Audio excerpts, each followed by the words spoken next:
5 persons, including a middle-aged woman, have been arrested by the Ondo State Command of the National Drug Law Enforcement Agency in Owo local government area of the state for stockpiling large quantities of Indian hemp.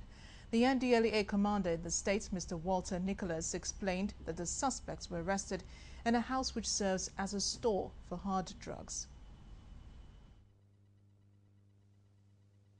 The Ndlea commander lamented the large quantities of narcotic drugs being cultivated and trafficked in the state, noting that in January 2011, up to 3 tons of Indian hemp was impounded by the officers, while 4 tons of the product had been impounded this month.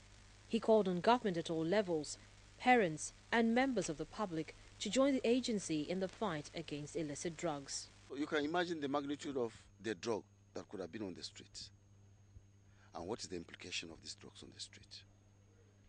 Having at the corner of our minds also that we are going into electioneering period. This is when people will go out of their heads and begin to use young ones who cannot see what is right and wrong. Give them this catalyst and they go to behave the way and manner you cannot account for. One of the 5 suspects arrested told journalists that he went into the business as a result of poverty. I lost the job where I do my IT. So that was how a friend of mine introduced me to this line. So maybe one of them won't have the mind to do the business. We've broken into over several times now.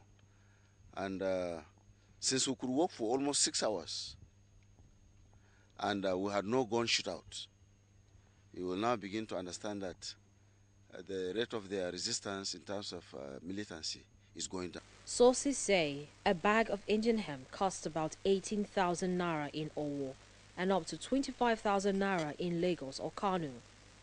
The street value of the seizure is estimated to about 2.5 million naira.